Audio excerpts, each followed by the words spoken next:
This is the book of Luke, chapter 21, verse 25, and it reads through the Holy Scriptures. And there shall be signs in the sun, and in the moon, and the stars, and upon the earth distress of nations, for perplexity, and the seas where his womb. Shalom. First and foremost, I'd like to give praises and glory and honor to Yahweh, Hashem, Yahweh Shai, Hashem, Karkadash. Double honors to the elders for preaching his word truthfully and sincerely. And shalom to the Akim scattered through the four corners of the globe, preaching the word truthfully and sincerely as well too.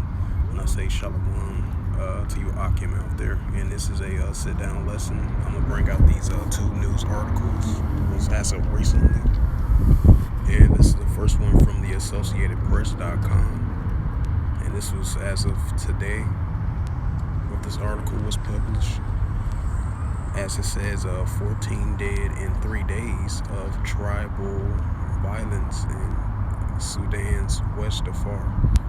And it reads, bloodiest in Sudan's longest troubled Darfur region has left at least 14 people dead over the last 3 days, the two activists said. Adam Horam, a local activist, said clashes erupt Sunday in West Darfur province after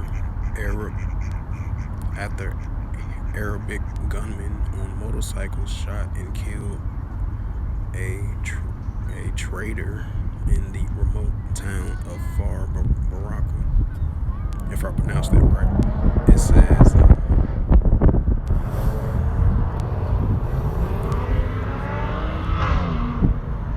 Salaki, I'll just wait for that motorcycle sound to pass. We'll continue on with the reading. It says the killing sparks a series of reprisal attacks between the African and the Arabic and African tribe groups.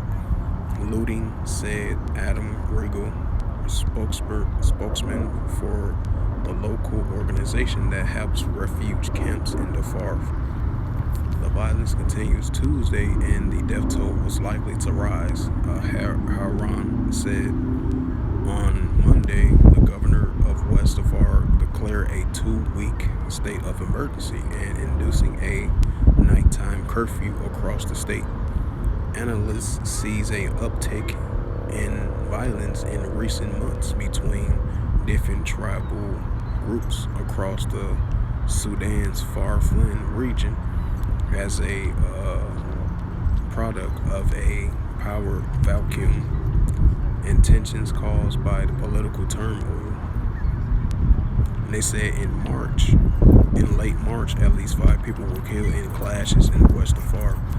Last October, over 170 people were killed in clashes in the Blue Nile province, situated in the remote southeast corner of the African country.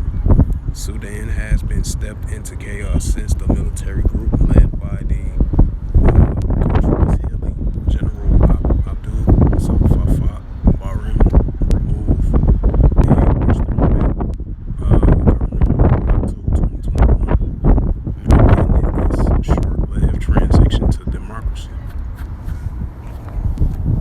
I'm gonna bring out this second news article. And this is from APEC News as well too, and this was published by GrandPEC as of today. And it reads, airstrikes on Myanmar village feared to have killed 100 people. And it says the Associated Press of Bangkok. It says airstrikes by Myanmar military on Tuesday killed as many as 100 people, including many children, were attending a ceremony held by the opponent's army rule, said a witness, a member of a local pro-democratic group. In the independent media, the military is increasingly using airstrikes to count a widespread armed struggle against its rule, which began in February 2021, when it seized power from the elective government in Aung San Suu Kyi. More than 3,000 civilians are estimated to have been killed since then by the security forces. It says witness told the Associated Press that fire jets dropped bombs directly into a crowd of people were gathered at 8 a.m. for the opening of a local office of the country's opposing movement outside the Bagazi's village in Shangan region in Cannonball Township, if I pronounced that right. The area is about 110 kilometers and 70 miles north of Mandalay, the country's second largest city. And it says, and about half an hour later, a helicopter appeared and fired at the site. It said the witness, who asked not to be identified because he feared punishment by the authorities. It says initial reports put the death toll at around 50, but later tallies reported that by independent raised it to about 100 people. It was impossible to independently confirm the details of the incident because restricted by the military government. And I'm gonna bring out the second Ezra 9 and 3.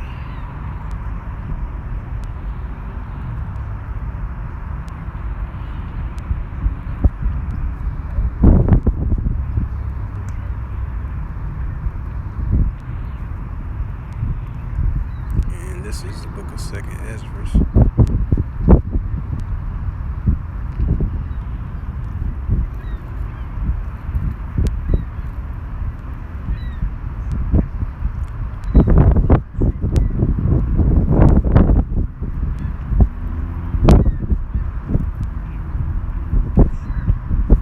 And this is the book of Second Ezra, chapter 9, verse 3 of the Apocrypha of the Holy Scriptures, and it reads, therefore, when there shall be seen earthquakes and uproars and the people roaring, right? And that's what we're seeing.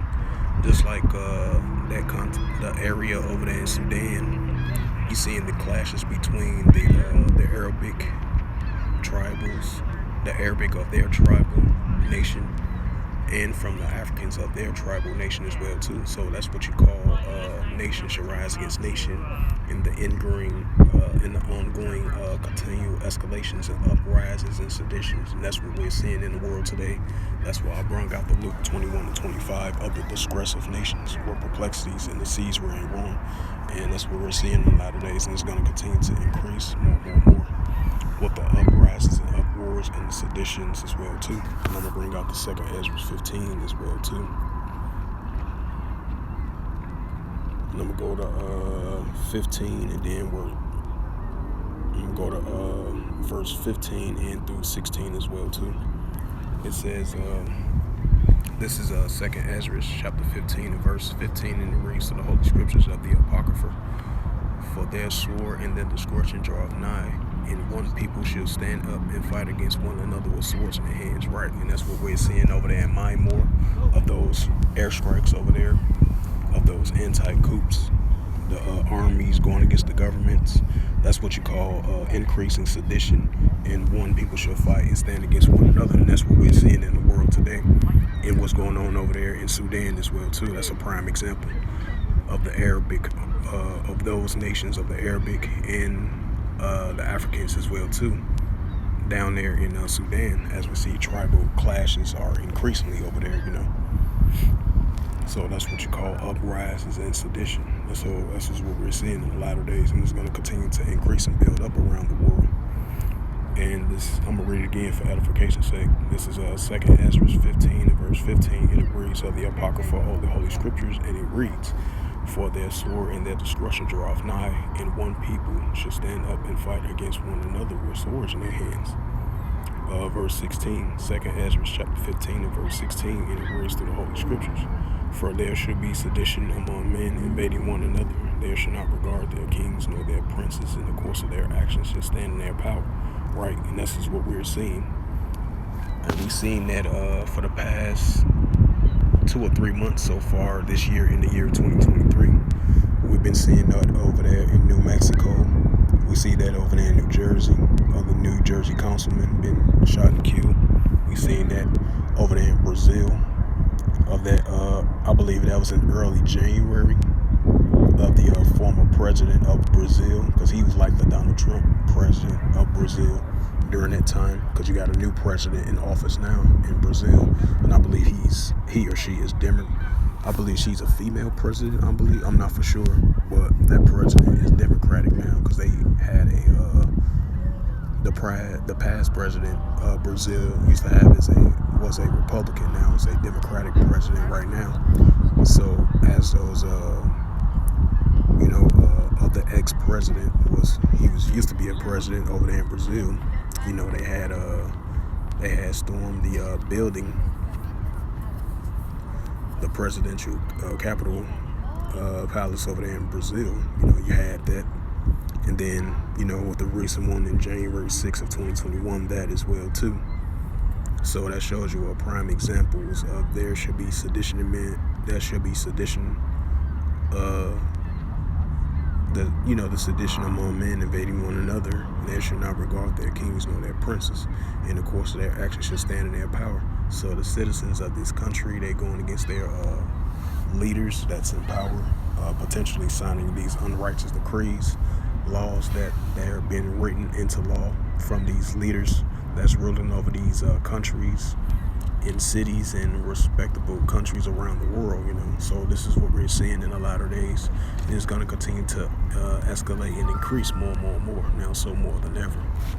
So with that, this was just a sit-down lesson that I wanted to bring out those two news articles of those tribal clashes between the Arab and the Africans over there in Sudan. Clashes are continuing to increase and escalate over there. And then the second news article that I just brought out over there in Myanmar, of that airstrike killed at least 100 people, because at first it was reported 50 people had died of that airstrike. Now the death toll went up from 50 to 100 now. So this is what we're seeing definitely in the world today. The stress of nations were perplexity, and we're seeing the sedition uprises and uproars in the people of the world. So this is what we're seeing in the latter days, and it's going to continue to increase more and more. So with that, I'd like to give all praises and glory and honor to Yahweh Ba'Shem, Yahweh Shai Ba'Hashem, Wakar Kadash. Double honors to the elders for preaching this word truthfully and sincerely. And shalom to the Akim scattered through the four corners of the globe, preaching the word truthfully and sincerely as well too. And until next time, I will say shalom.